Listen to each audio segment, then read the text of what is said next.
what he does is blow bubbles out of his nose and then tries to eat them.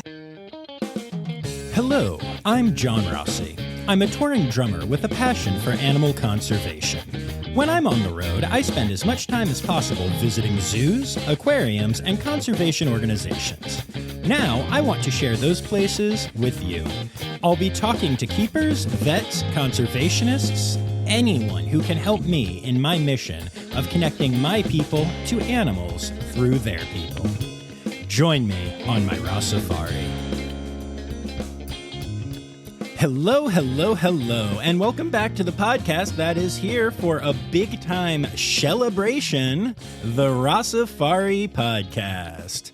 That's right, y'all. We are back with our series at Adventure Aquarium in Camden, New Jersey, because they are about to start celebrating, or shell-ebrating, Sea Turtle Awareness Month. Woo! That's right, y'all. It is the month to be aware of sea turtles. And for those of you who listened to my interview with Alex at the start of the Adventure Aquarium series, you know that it used to be Sea Turtle Awareness Week. But, there's so many cool sea turtles at this aquarium and, in the world that it's gotten expanded to be a whole month, which I just love. Sea Turtle Awareness Week was actually where I started connecting with some people at Adventure Aquarium. And although it would take a long time and other things to happen to get me in there, I like to think that these four little goobers at this aquarium definitely helped with the creation of the relationship with the Rossifari podcast and Adventure Aquarium. So pretty excited about that.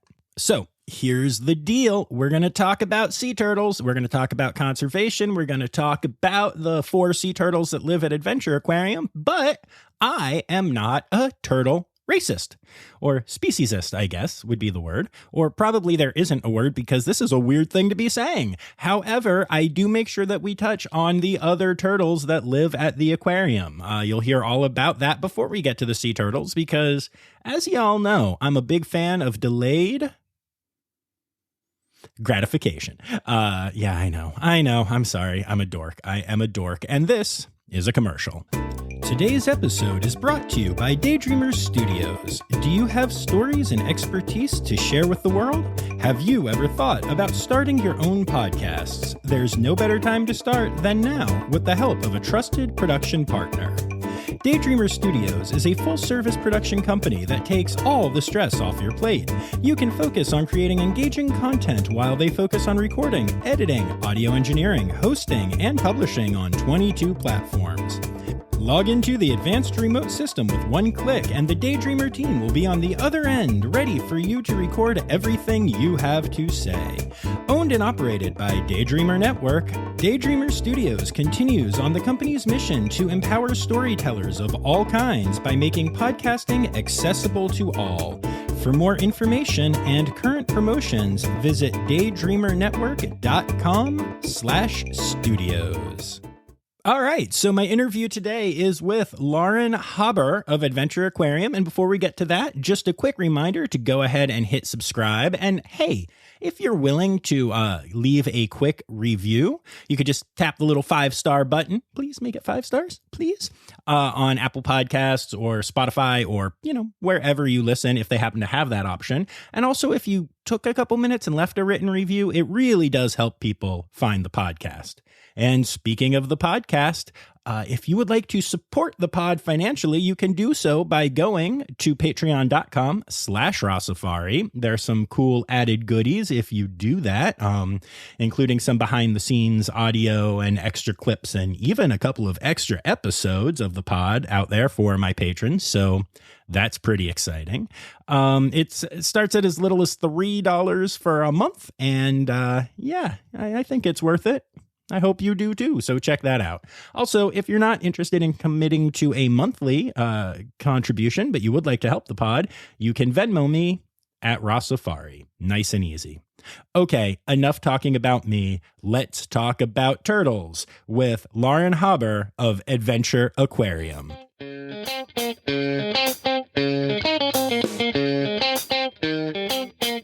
All right. So why don't we start off by you telling me who you are, where we are, and what you do here? Hi, yeah, my name is Lauren Haber. I am a senior biologist at Adventure Aquarium. And specifically, you work with? I work with the sea turtles. Yeah, you do. And we are here to celebrate Sea Turtle Awareness Month, which is one of my favorite of all the months. Pretty excited. I'm excited to talk to you about the turtles here because this is my home aquarium and these are my turtles too. I love them. I know all of them. This is going to be one of those episodes where when I'm asking you to tell me about them, I'll be nodding a lot because, my listeners need to learn about this crew here, but I've spent time with them and I know them like my own. So I'm pretty excited. But before we get to know them, let's start off by talking about you a little bit. Sure. How did you get into this career? So I have always had a fascination with animals, like ever since I can remember. I remember the first time I saw a praying mantis. My dad showed it to me in a bush, and I just thought it was the coolest thing. And ever since then, I knew I wanted to do something that involved nature and animals. So in college, I majored in environmental biology. Nice. I went to the UNC Greensboro. Okay. So started out in North Carolina. And then a few months out of college, I got my first job at the North Carolina Aquarium at Pine Knoll Shores. Wonderful place. And then I worked there for 2 years. And then I moved here to Adventure Aquarium. So is Adventure what brought you to the Camden, Philly area? Yes. Okay, that's exciting. What was it that made you want to start working here? So my family lives in Maryland. So I wanted to be a little bit closer to them. And when I was applying for positions, they're the ones who hired me. As simple as that. That is often what makes it happen in this industry. You have to be willing to move. But that's cool that it puts you near your family. Mm-hmm. I heard a rumor that there's an aquarium in Maryland, too. There is. The National Aquarium. Yes. That's where I grew up going as a kid. And Same. So, okay, nice. Yes. Nice. Actually, I forgot to mention this, but I did my internship at the National Aquarium. Oh, cool. Okay. Yeah. Calypso the sea turtle was my first heart animal, you know. That's very cool. And yeah, so you've been to 3 different aquariums. That's pretty exciting. And was it always turtles for you or herps in general or? So yes, I've always liked both fish and herps. But I'd have to say, if I have to choose, the herps win a little bit more for me. Yeah, I get that. There are certain types of animals that I've just discovered kind of are cool because of the podcast. Mm-hmm. I was never that into birds, to be honest with you. And now I have learned a ton, and I think they're, amazing. And yeah, they're fish, pretty cool. Fish were kind of the same way. I would go to aquariums all the time. Mm-hmm. And never really stopped to look at the fish because I was looking for the turtles and the crocodilians and all the other weirdness like octopuses. But it turns out fish are pretty cool. Yeah, I grew up going fishing a lot, and I still really enjoy going fishing. Nice. Seeing what's down there. Right. That's very cool. But as cool as fish are, and I'm realizing just now that we're doing a 5-episode series here and not talking about fish. So, well, you talk about sharks, right? Yeah, that's true. That's fair. But I'm pretty entertained by the whole lack of general discussion of most of the animals that are here when I think of it. But all of that said, we are here to talk about turtles. And before we get to the sea turtles, there is a little section of this aquarium that I love so much. So whenever I get here, I go up the escalator. I go past the food court area and usually buy a soft pretzel because they are my weakness in life. And then, and then hang a left. And I make my way to the sea turtles. But in doing so, you have to walk past a bunch of exhibits, including a bunch of little smaller turtle exhibits. Mm-hmm. And I love those exhibits. So I want to talk about the different turtles that are there. Can you walk me through some of those? Yeah, of course. So first we've got the snake neck turtles. They're from Australia. Then we've got snaps, our common snapping turtle, which you'll find around here. And then we have our terrapins, which you can also find around here. Yes, and as a Marylander, I must be a fan of the Terps because that is the University of Maryland's mascot. Not a sports fan, but sure. No, I meant the actual Terps, not not the smelly people playing basketball. I meant actual terrapins. Yes, they're much more interesting to me. Awesome, I love it. So let's go through each of those exhibits and talk through them a little bit. So tell me about the snake neck turtles. Just a little bit about them, some basic stuff for people who don't know what they are. I'm guessing you can figure out that they have long necks like snakes. They do. They have abnormally long necks. I've heard a lot of people describe them as looking kind of like a long-necked dinosaur. Yes. Like a diplodocus. But I think the coolest feature of them is their eyes. They're so piercing because they got, a regular pupil like any animal, but then their iris is like a bright yellow. It almost glows. And when they look straight at you, it's like, whoa.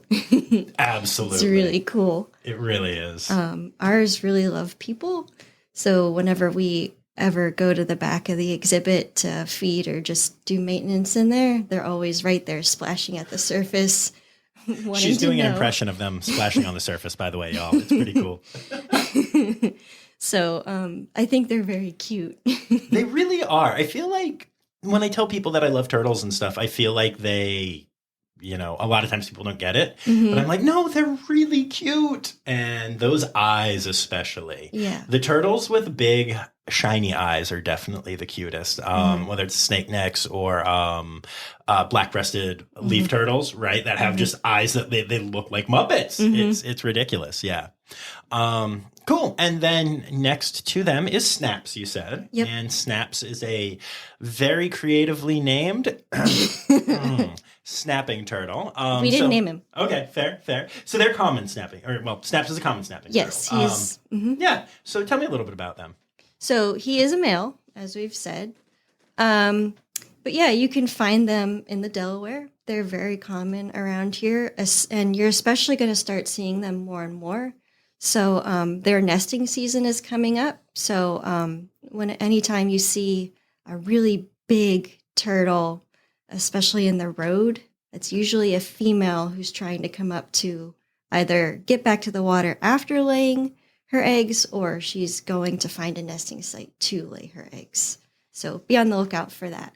Interesting. Yeah, that's always good to keep your eyes on the road and not on your screens.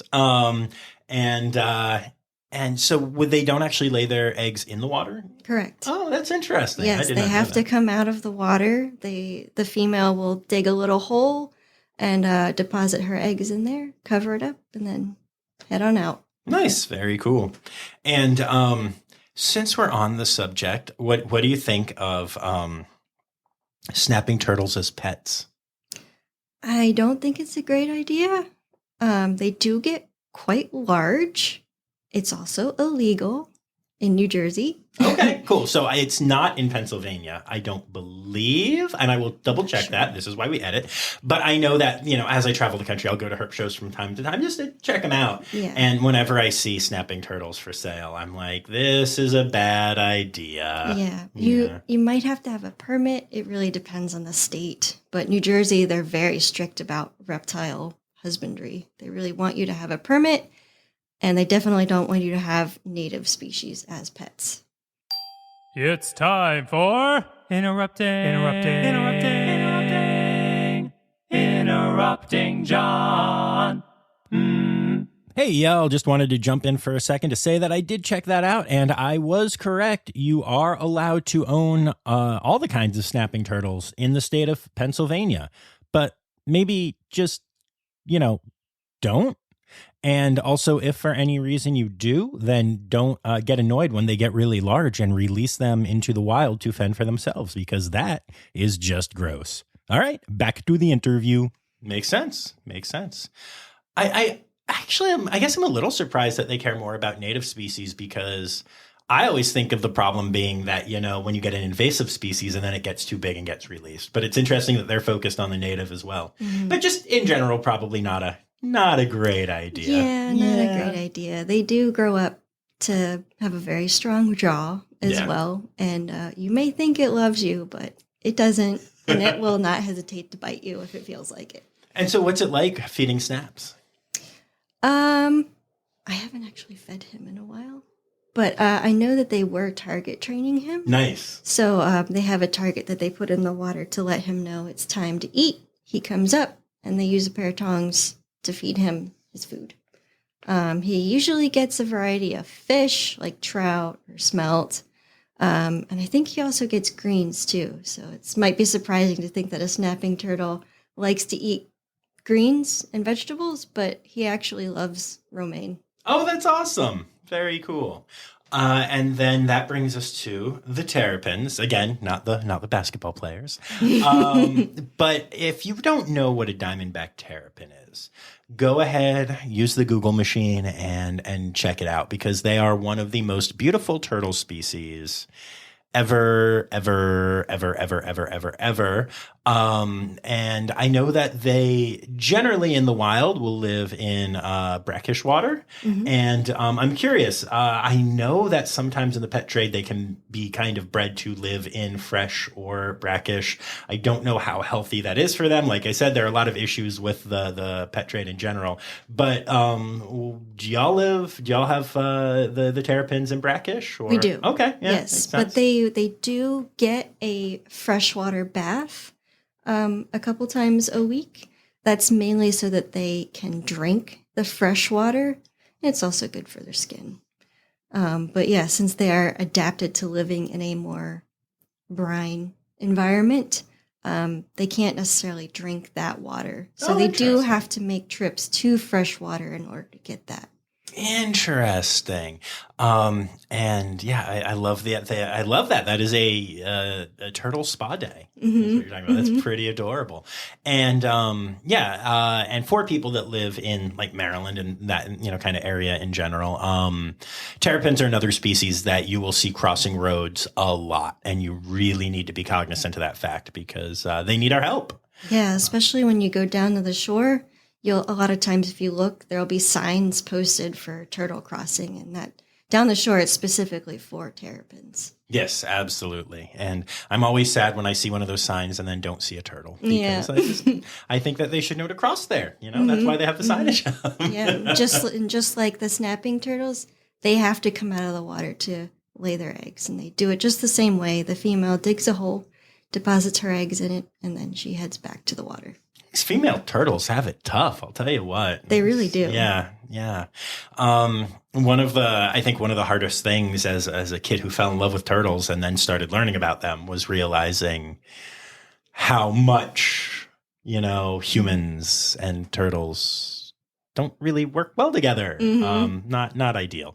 But and we will talk more about that. But hey, that's the whole point here, is to raise awareness of that fact, So but then once you go past those turtle exhibits, there are some, a kookaburra and some penguins and some fish and crab. But whatever, what we're excited about is then you get to the sea turtles. Da, da, da, da. Woo! And I am so excited to share about these goobers. Let's start off just by kind of giving me an overview, what kind of species you have here, all of that. Sure. So we have two species of sea turtle that you'll see here. We've got green sea turtles, two of them, and then we have two loggerhead sea turtles.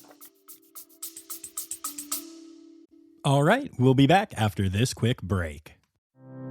Hi, this is Kathy Hill from the Indian River Lagoon National Estuary Program. We're all about restoration projects in progress this season on One Lagoon, One Voice. Learn about the great strides the lagoon community is taking to restore and protect the Indian River Lagoon. Each week, we dive deep into discussions with scientists, resource managers, and nonprofit leaders to explore lagoon issues and solutions. From oyster reefs to clam restoration, algae blooms to muck, you'll learn all about the projects we're tackling to bring the Indian River Lagoon back to health. Click the link in the show notes to follow One Lagoon, One Voice, learn about the IRL Council, and explore our unique lagoon.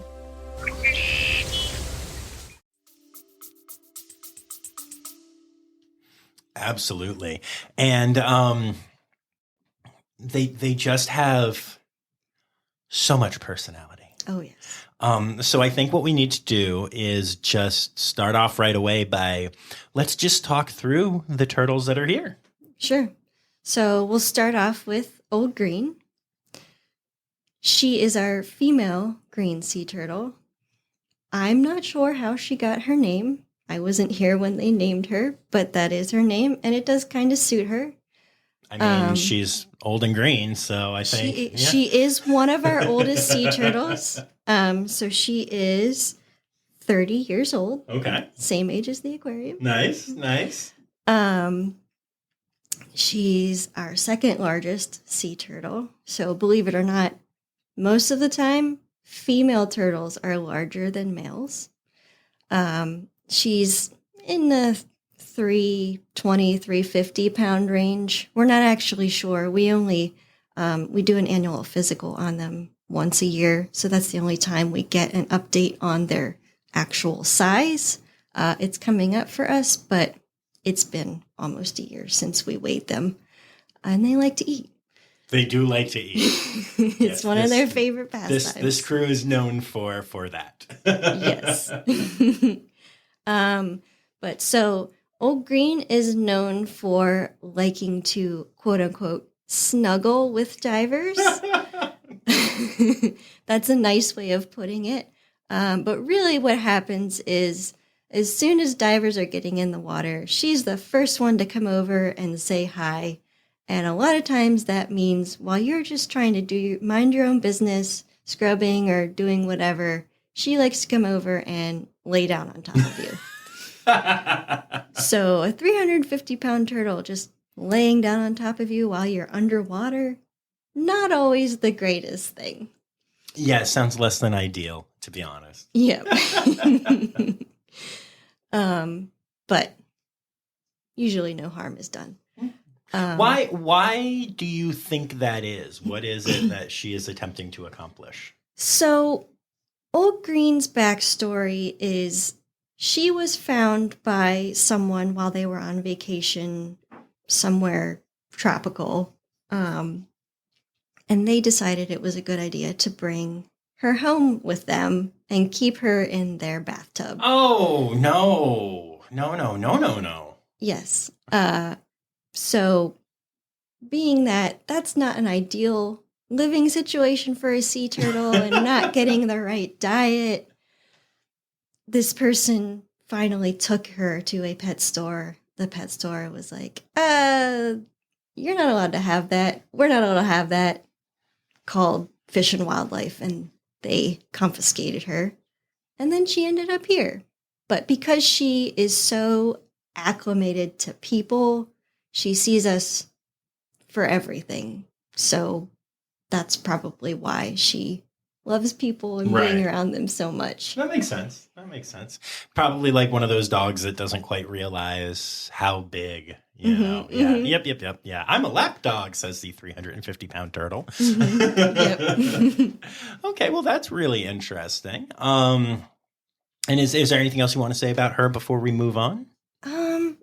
I do. I love her so much. I love all of them, but I don't know, something about her personality. Nice. Her eyes, her willingness to be around people. I like that. Yeah, I feel like, if we're being honest, obviously, should sea turtles be taken home? No, absolutely not. Nobody is saying yes. But also, do we like when after the fact then you have a very loving sea turtle? Yes. Mm-hmm. And it's always really tough to strike that balance and say like, look, this is wrong. This should not have happened. Exactly. Now, since it happened, we're going to give her the best life ever. And also I get to cuddle a sea turtle. So holy cow, I love my life. But should not happen. Should not happen. Yes. And we try not to lay hands on any of our turtles unless it is medically necessary. Obviously, if an animal is trying to lay down on you, though, you don't really have any choice but to push them away. Fair. And even though you don't like to lay hands on them, turtles do like scratches and such, right? Yes. So how are you able to accomplish that? So we use the same brushes that we use to scrub the exhibit of algae and detritus to also scratch their backs. Nice. Yeah. It's cute. I like that. Yeah, she does enjoy her scratches. Nice. Very cool. Very cool. So that's old green. And then let's stay with the greens for a minute and get to, well, I kind of have two favorite turtles, which I know I get a lot of crap from my fans for not knowing what the word favorite means. But one of them is Stitches. Yes. And so let's talk about Stitches. All right. So as you probably have gathered, Stitches is our male green sea turtle. He is a little bit smaller, about 360 pounds. He's our smallest adult sea turtle. He's also our youngest adult sea turtle. And I like to say he has a very sweet look to him. His eyes, they're very sweet. Can't really explain it. You have to see it to really understand what I mean. But I don't know. It's just something about his face. It's a good face. Yeah. He's a good boy. He's probably, I would say, the nicest sea turtle. And usually the most well-behaved. Usually. He has his moments. But if you come and see him, he has the more speckly shell. So he's a little bit more intricately colored than Old Green is. She's a little bit more brownish in color, whereas Stitches has a lot of spotting on his shell. Well, and also, and how he got his name is super weird and unique. I've seen turtles all around this country, and I've never seen anything like that. So can you describe that? Yes. So he got his name because of the way his shell looks. If you look at him from above, straight down, it kind of looks like his shell is stitched together, like almost like he has a whole line of stitching down his back. So that's how he gets his name. We know that he's a male because he has a much longer tail than the females do. So Old Green has a tiny little hot dog tail, whereas Stitches has a much longer one. Yes. Stitches has the longer tail. And also, so going back to the shell design, just trying to, and y'all, follow along on Facebook, follow along on Instagram. I'll be posting pictures that will make this easier to see. But the scoots line up. Like they line up. Mm-hmm. Normally, if you think of a turtle, you'll think of like almost each of the scoots, the individual parts of the shell, don't really line up evenly. They, you might, if you were to draw one, you might draw a pentagon or a hexagon for each one, and then they would be next to each other. But this is like, boom, 2 rows going straight down, perfectly lined up.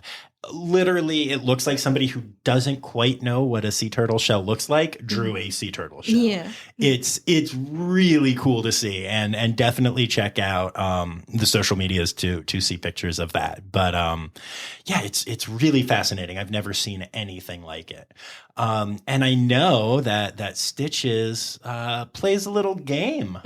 So tell everyone about that. Yes, so he likes to keep himself occupied by literally what he does is blow bubbles out of his nose and then tries to eat them. It's the cutest adorable thing ever. Yes. So why do turtles blow bubbles in general? Like, that is a normal thing, right? It is. I believe it's them trying to clear out their sinuses, especially whenever they go up to take a breath. They take a big puff out. Maybe you'll hear it whenever we go up there. And sometimes being underwater, just like we do, they get snot or stuff stuck up there. So blowing that out can help release anything in there. Cool. But yeah, so that's the reason. But he just does it for fun. And then he tries to bite them. It is the dorkiest thing you have ever seen. It is so cute. It is so awesome. That it was that moment when I found that out about Stitches that I was like, oh, you're my favorite. Okay, cool. Yeah. Anything else about Stitches before we move on? Nope. Okay, cool. Great. And then let's go to the loggerheads. Sure. So why are loggerheads called loggerheads? So they get their name because they have a big head.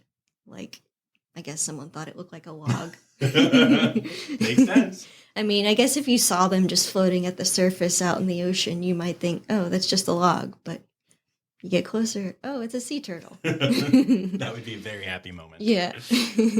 And the reason for that is they have a lot of muscle in their head because their favorite food to eat is hard shell things like crabs, lobsters, shellfish. What do you know? And they need that strong muscle structure to crush those shells so that they can eat them. Yeah, okay. And so let's start off with our larger loggerhead. Sure. Her name is Bob.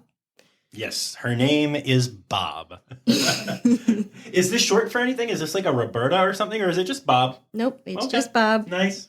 So the reason for that is whenever Bob came to us, she was not sexually mature. So sea turtles don't reach sexual maturity until they're between 15 and 20 years. So we wanted to give her a name. We had a 50% chance of guessing the right one. We didn't, but hey, it's okay. Yeah, it works. It suits her. She does Bob along. Yeah. And what can you tell me about Bob? So she is our oldest sea turtle at 31 years old. Been here the longest. She came to us as part of a Head Start program, which we'll also talk about with Ozzy as well. Oh, yes, we will. So what that means is during sea turtle hatching nesting season, we have people out there monitoring the nests. It's usually volunteer based, but coordinated by an aquarium in the location. And whenever the nest hatches, we just watch it, let it happen naturally. And then about 3 days later, they will go in and excavate the nest and see if any of the turtles did not make it out on their own. Those animals will be brought back to a facility, whether it be a sea turtle conservation center or an aquarium. And they will keep them and feed them and nurse them back to health if they're unhealthy. And then those animals will get released. However, a few of those animals, they will hold back and they will distribute among aquariums nationwide. And the aquarium will keep that animal for about a year. Then they will put a tracking emitter on their shell and release them back out into the wild. And then you see where they go. So Bob was a part of that program, but while she was at the facility, she became so acclimated to people, she kept coming back to the boat. So they were afraid that she would be doing that out in the wild, and that's really not a good thing. So they decided that she should probably live out the rest of her life in an aquarium. So that's how we got her. Love it. That's very cool. And with those Head Start programs, it's not just like they don't just live there for a year to live there for a year.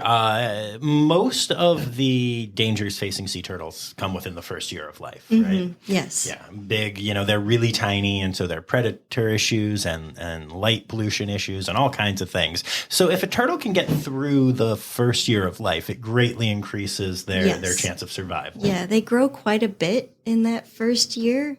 So whenever they're just little babies, even though they have a shell, there's still snacks for pretty much anything out there who wants to try to eat them.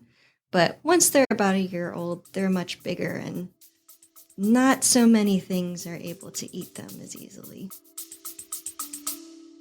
All right, we'll be back after this quick break. What if I told you scientists discovered 100 new species in the deep ocean? Why did crocodiles survive extinction? Megalodon. How did it go extinct? Hey, It's me, Forrest Galante, wildlife biologist. You might know me from Joe Rogan's podcast or my various TV shows like Extinct or Alive and Shark Week. Join me and my friends as we dive into the wild world of animal anomalies and everything wildlife. Don't miss out. Click here to uncover these mind-blowing animal mysteries. Absolutely. And, I know that when I started coming here, there was a Head Start turtle every year, and I would track it and I would see the growth, and that's currently not the case. Yes. What's going on with that program? I don't know all of the details of this, but I believe the tracking emitters became too expensive to keep using. Okay. And they didn't last very long. It was very rare that they would last more than a few months. So I think that's the reason why Fish and Wildlife shut it down. So the program has been shut down right now. Mm-hmm. And I know that a lot of aquariums and biologists and stuff are pushing to get it started again, correct? Yeah. Because even without the tracking data, and I can understand, sometimes I get frustrated, but I do understand that, sometimes we need reasons like tracking data to do programs. Mm-hmm. But just the Head Start program itself was so successful and was so good for education. And I know every time I was here and people saw a baby sea turtle, I mean, come on. They're that so was cute. ridiculous. Yes. And that leads us to the fourth turtle here, who has been here since starting in a Head Start program. That's right. And yes. I have a story, which is that I was talking to somebody here when Ozzy first got here. Okay. And had not yet been named and was not yet on display. And they were kind enough to take me in the back and show me baby Ozzy. So I have literally seen Ozzy from the time that Ozzy was the size of, I don't know, a quarter maybe a little bigger than that. But I mean, it was tiny at first. Like, I remember, okay, I'm exaggerating, but small, definitely small. Yeah. And so talk to me about Ozzy. Sure. So Ozzy is our special case. Ozzy came to us because he was deemed non-releasable. And I'm going to call him a he only because that sounds less impersonal. We actually do not know the sex of Ozzy yet because Ozzy is only 11 and has not reached sexual maturity quite yet. We suspect it might be a female, but we're not sure. But yes, so Ozzy came to us from the North Carolina Aquarium at Pine Knoll Shores, which I actually used to work there. Not at the time that Ozzy was there, but I was on the trip from Adventure Aquarium to go pick him up and bring him back. Okay, pause. So tell me what that was like. Tell me, how does that work and how do you transport a small sea turtle? Good question. So it was a long trip, New Jersey to North Carolina. It's a long trip. But basically, so you might think that we would put them in a tank or something to let them swim around in. That's actually not the best way to transport a sea turtle. We do want to keep them wet, so we basically put them in like a big Tupperware bin with a wet towel sprayed down with salt water and just kind of keep that on them during the trip and check on them routinely during the trip and make sure that towel stays wet and spray them down. We also add lubricant to their eyes to keep them from drying out as well. Oh, that's interesting. Yeah. Very cool. Yeah. So was it a one-day trip back? Mm-hmm. Okay. Yes. Okay. Yeah. So you didn't have to sneak a sea turtle into a hotel room? No. Okay. That's good. Use the bathtub in the hotel room. I don't know. Please don't do that. Yeah, don't. If you are an aquarist at an aquarium, it's okay. Otherwise, yes, that is a bad idea. Okay, very cool. And then so Ozzy came back here and talk to me about Ozzy. So Ozzy, as I was saying, is our special case. So he was deemed non-releasable pretty quickly, mainly because his hind flippers did not form correctly. They're actually too small for what he needs, and he really can't use them at all. And because of that, he has issues with his buoyancy. So you'll know you're seeing Ozzy, one, because he's smaller than the other three turtles, but also because of the way Ozzy swims. Ozzy has a condition called bubble butt, which means he has gas trapped in the hind part of his shell. Generally, sea turtles use their hind flippers to help them with their buoyancy. Ozzy can't do that. He literally can't use his hind legs at all. So he swims kind of funny with kind of vertically in the water column. Yeah, that's a good way to describe it. I feel like Ozzy also kind of hides a lot. He's usually the least visible. Ozzy does like to sleep a lot. Still growing, maybe 11, but that's pretty young for a sea turtle. We're talking about an animal that can live over 100 years. But yes, Ozzy does like to sleep a lot. He has a special place that he likes to sleep in the most. He's not always there, but most of the time he likes to sleep. If you're looking at the big, long panoramic window, he likes to sleep under a piece of decor to the left. He basically will tuck his head underneath that piece of decor to anchor him in place and then go to sleep. Nice. That makes sense. And what else can you tell me? What's his personality like? We've already gotten 2 poop stories about Ozzy, so I know that he tends to offend some of the people here. So Ozzy, you may think with all of his disabilities that, he might not be very dramatic, but I would say Ozzy's one of the most dramatic turtles. Ozzy likes to bite the other sea turtles. Nice. He's not afraid of them, even though they are bigger than him, and he's not afraid to try to steal their food either. It's very funny to watch him chasing another animal like Bob around, and Bob being like, "Oh no." So Ozzy, I would say Ozzy has one of the biggest personalities of any of the turtles in there. And definitely his handicaps do not prevent him from doing any of the things he needs to do as a sea turtle. He can still come up to the surface and take a breath as he needs to, and he can still go down to the bottom and nap as he needs to as well. He just does it a little bit differently. Nothing wrong with that. And so, I know that sea turtles are solitary animals, but they also do, live in the ocean together, and sometimes you'll see them together and such. So how do they do coexisting, not counting Ozzy playing, tag with them all? So generally the only time sea turtles are coming together is to mate. During mating season, the males and the females, they're getting together. But then other than that, they mostly steer clear of each other. All right, cool. Yeah, I've seen them.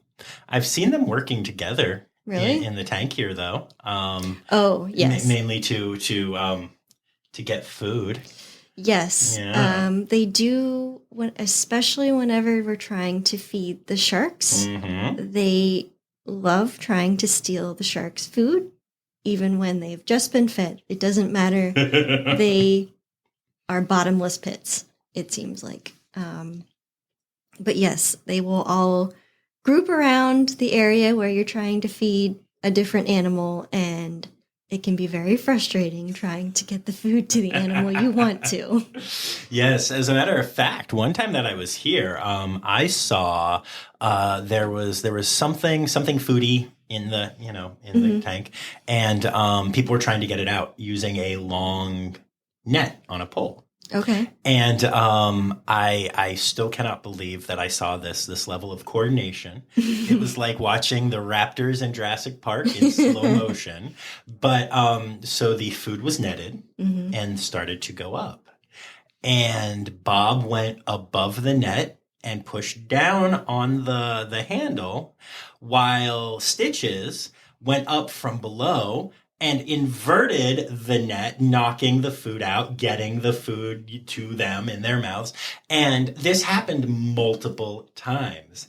And it was so amazing watching sea turtles team up to beat the human up top. Yes. Yes. I have it on good authority that while y'all love your sea turtles here, that they are a bit of a problem sometimes. Yes. If you ask me what do you dislike about your job, that will be one of the things when you're trying to get an animal to eat while you have to battle with these sea turtles at the same time.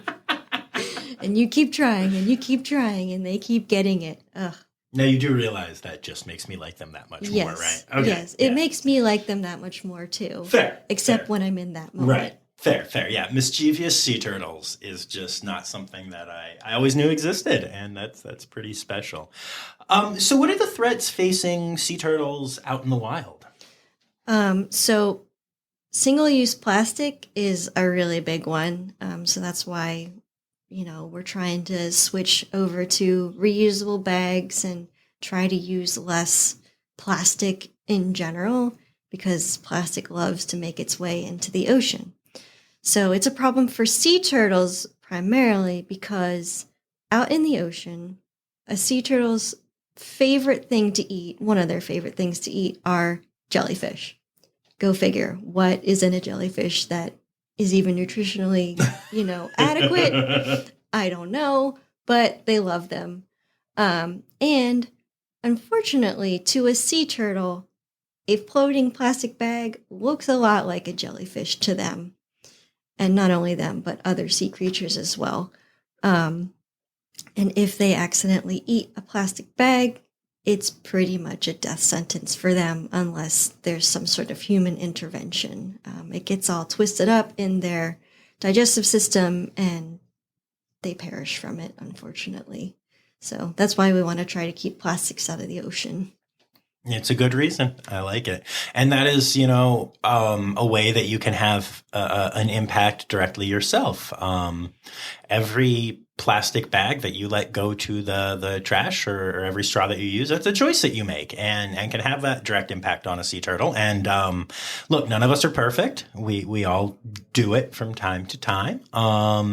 But it is definitely something worth considering and remembering that you can have that positive impact every time you make that choice. And it can have an impact on sea turtles and other less cool ocean creatures. Mm-hmm. Mm-hmm. Absolutely. Very cool. Is there anything else you want to tell me about your time at Adventure, the turtles here, any of that stuff? I just want to touch on more. So we actually have an exhibit here that has both jellyfish and plastic bags floating around in it. So you can come and see just how similar they really do look. And they really do look similar. Like it's a good exhibit. I like that y'all did that. Yeah, me too. Yeah. We're actually coming up on Sea Turtle Awareness. We will be having I think it's a whole month now, right? Yep. Yeah, Sea Turtle Awareness Month, which is when we're going to be releasing this episode. So as people are hearing this, it'll be right at the top of Sea Turtle Awareness Month. Gotcha. So we used to just do a weekend, but now we're doing a whole month. Absolutely. They deserve it. So during this time, we're going to be trying to raise money for sea turtle conservation, and all of the proceeds go to the Sea Turtle Conservancy. And I'm guessing that's going to be, I was just going to ask you about your conservation organization, and is it Sea Turtle Conservancy, or do you want to give a shout out to someone else? Just the Sea Turtle Conservancy. Awesome. Yeah, they do amazing work. Mm-hmm. Very cool. And then that makes it time. It's time now, don't you know? We've come to the end of the show. But there's one tale left to go. You're gonna laugh and say, oh no. It's time for the Rossifari poop story. All right. So unlike many other people, I have not experienced the Ozzy poop. Somehow I avoided that every time he's been handled. So my story, let's see, I think I'm going to go with the time I used to be the caretaker for the frogs. Okay. Frogs like to eat crickets. That's one of their main diets here at the aquarium. But sometimes they don't eat all of the crickets. And frogs, being amphibians, live in water. Crickets and water don't go well together. A lot of times crickets fall in the water and drown. No. So part of daily maintenance is removing dead crickets from the water because they get really gross. So I was in the morning working on cleaning out the dead crickets, and the way I was doing it was using a siphon to suck them out of the water because it was an area where I couldn't reach with my hand or with a net. And whenever I went to start the siphon with my mouth, I got a mouthful of cricket water. Oh, no. It was super gross. Oh. I'll never forget it, and I'll never let it happen again. Oh, that's really gross. Yep. Oh, man. Well, thank you for sharing that, and thank you for doing this. I really appreciate it. Yeah, this is great. Yeah, let's go see some sea turtles. Okay.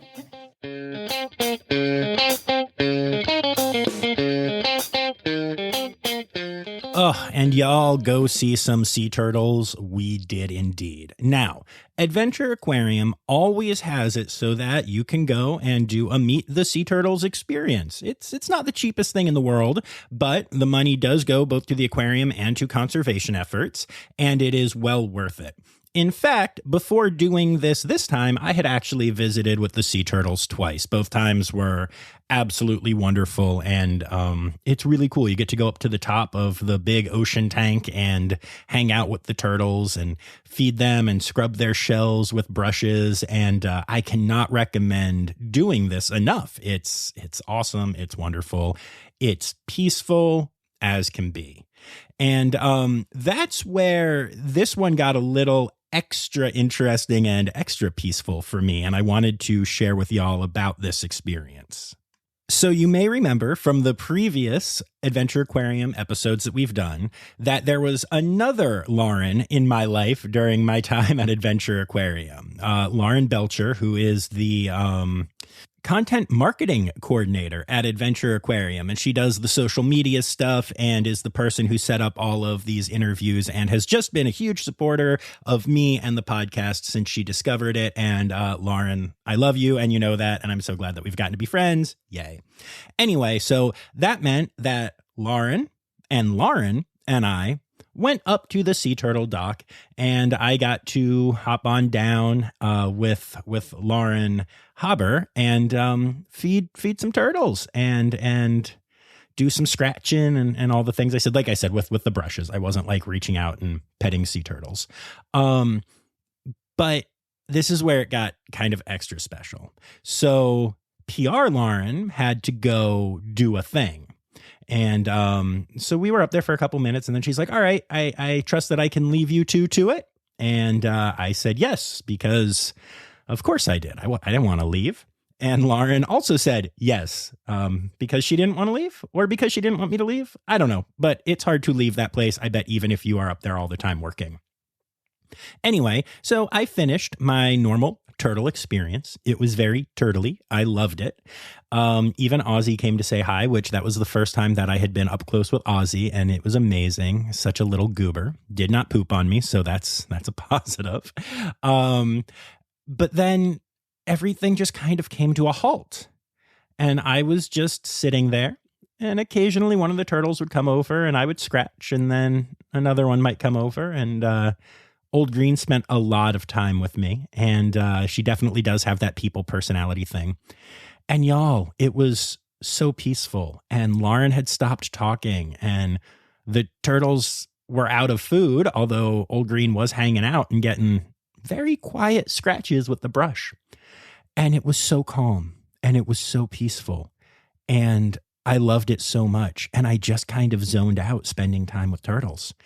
And eventually, Lauren was like, hey, John, I hate to do this, but I have a meeting to get to, so we need to get out of here. And of course, of course, let's go. Yeah, thank you for this amount of time. And I looked down at my watch and I honestly thought that I had been maybe feeding them for 5 minutes and then hanging out for 10 minutes. Y'all, we sat up there for like, I don't know, I forget. It was like a half hour though. It was way too long for Lauren to have let me do that. But, she did. And I asked her, I said, oh my goodness, don't you have to do work? Like, I'm so sorry. Did I pull you away? Was I, did you not feel comfortable telling me to leave? Because I'm so sorry. I honestly felt really bad. And she was like, no, you just looked so calm and happy. And I'm pretty caught up. So, I tried to give you as long as I could. And, wow, that meant a lot. That's hitting me even now, just remembering it. I'm sure you can tell. And it was just the coolest thing. And it meant the world to me. And I'm so appreciative to everyone at Adventure. And like I said, you can go have a smaller version of that experience. And I cannot recommend it highly enough. There's something so calming and peaceful, but also fun and exciting and thrilling about interacting with sea turtles like that. So definitely go check it out. And if you want to check them out online, you can go to adventureaquarium.com or at Adventure Aquarium on social media. I want to say thanks to my Red Panda level patron, Laura Shank. And remember, friends, there's going to be a new episode of Zoo News on Friday. And the word credits backwards is Steiderk. The Rossifari podcast is produced, hosted, and engineered by John Rossi. Editing and fact-checking by John and Dr. Zoe Vesley Gross. Our theme song is Sevens by Nathan Burke, performed by Nathan and John. Interrupting John theme and additional voices by Taylor Isaac Gray. You can reach John directly on Instagram and Facebook at Rossifari or by email at rossifaripod@gmail.com. Rossifari is part of the Daydreamer Media Network. Now, stop listening to me and go visit a zoo.